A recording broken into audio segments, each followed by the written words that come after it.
Y nos metemos nuevamente en el ámbito internacional porque en las últimas horas se conocieron noticias prácticamente trágicas, no tenemos que decir, de lo que está ocurriendo en Ecuador, donde el gobierno se vio obligado a declarar el estado de emergencia, de excepción, de guerra ante el avance de bandas de narcotraficantes que allí están operando. Han tomado, por ejemplo, un canal de televisión en las últimas horas, haciéndole llegar un mensaje directo al presidente Daniel Noboa. Para conocer, para entender, mejor dicho, lo que allí ocurre, para entender mejor, estamos en comunicación con el profesor especialista en temas internacionales, Bruno Tondini. Bruno, ¿cómo estás? Buen día.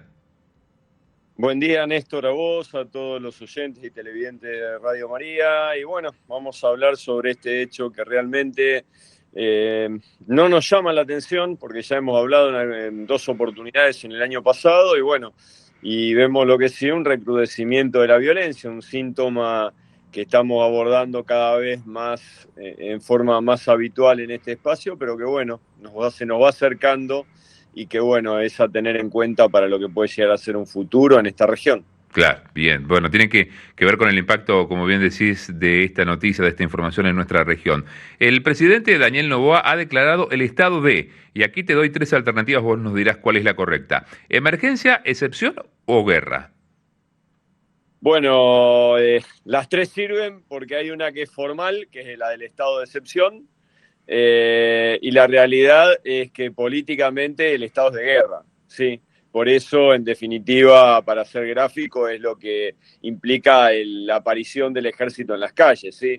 Es una cuestión tan discutida y tan remanida en nuestros países sudamericanos sobre cuál puede ser la actuación del ejército en cuestiones de narcotráfico. Bueno, la estamos viendo en este momento, cuando el Estado pierde el dominio de las calles, cuando son escenario, por un lado, de la lucha entre bandas de narcotraficantes, o bien ya por la búsqueda de estas bandas de narcotraficantes, de hechos como para posicionarse, como bien están mostrando ustedes, la toma de un canal de televisión, muchas veces asociado aparentemente por un financiamiento extraño a las misivas del narcotráfico. Bueno, en ese caso es que aparece el ejército y bueno, por eso podemos hablar de un estado de guerra, y además también le agregaría la búsqueda de una unidad nacional que, así como acercamiento preliminar, podemos señalar que la oposición en forma casi total, empezando por el presidente Correa, que es un poco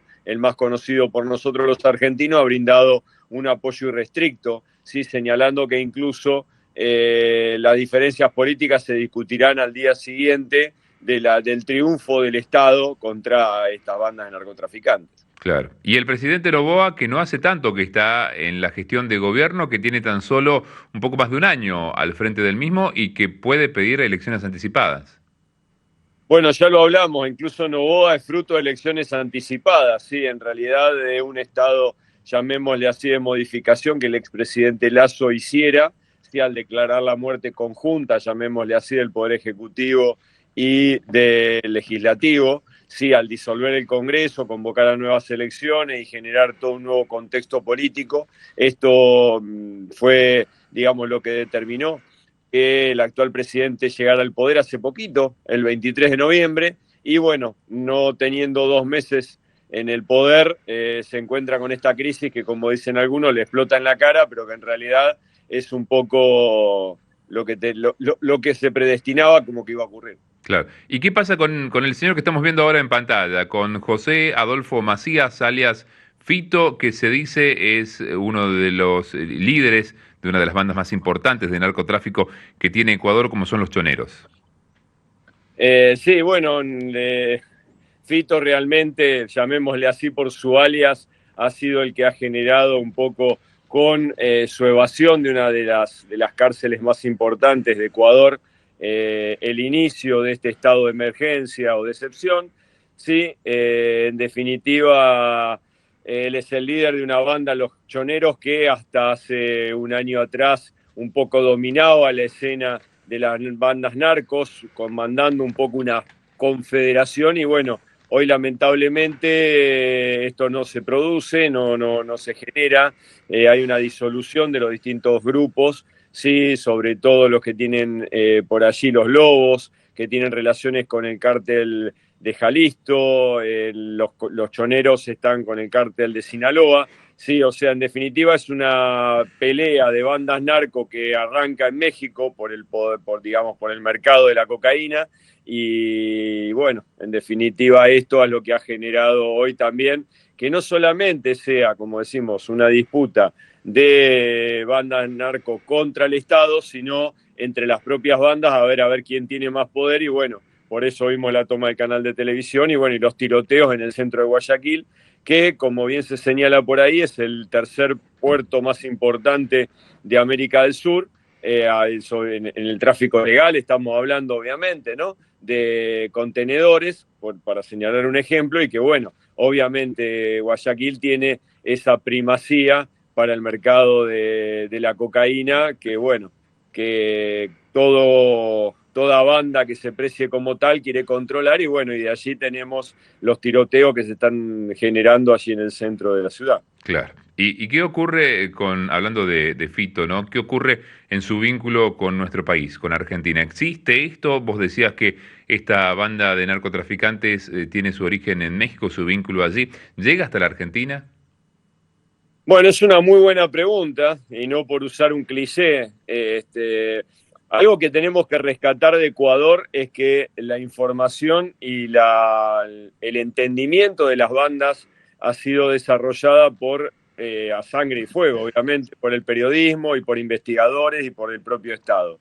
La Argentina no tiene identificados, salvo los casos más remanidos de personajes en la zona de Rosario, digamos, una investigación seria sobre cuáles pueden ser las vinculaciones entre estos carteles y, llamémosle así, los grupos operativos locales en la Argentina.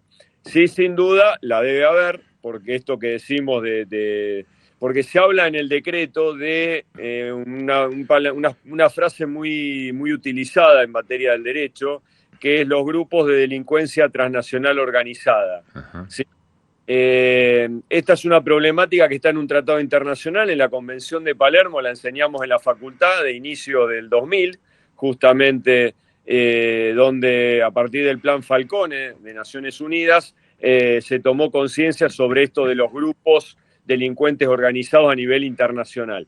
Bueno, sería bueno que empecemos a observar un poco si hay alguna vinculación y demás, porque lamentablemente lo hemos observado con la preocupación de uno de los gobernadores de nuestro país, sí, recientemente por su grupo familiar, que tiene que ver funcionalmente a esto que está pasando, ¿sí? Entonces, entender un poco, atacando el problema por dos lugares. Primero, las vinculaciones operativas, ¿sí? Todo lo que tiene que ver con el tráfico de estupefacientes, sí, aunque en algún momento se dijo que solamente éramos un país de tránsito, bueno, aunque fuéramos de tránsito, el tema es para tenerlo presente. Y por el otro lado, todo lo que tiene que ver con el lavado de dinero, que en Ecuador todos sabemos que está dolarizada la economía desde el 2000 y que hace mucho más atractivo Ecuador en los últimos tiempos, ¿no? Y eso desemboca obviamente en un aumento en las muertes, ¿sí? Se han cuatruplicado en el último año, ¿sí?, en relación al prepandemia.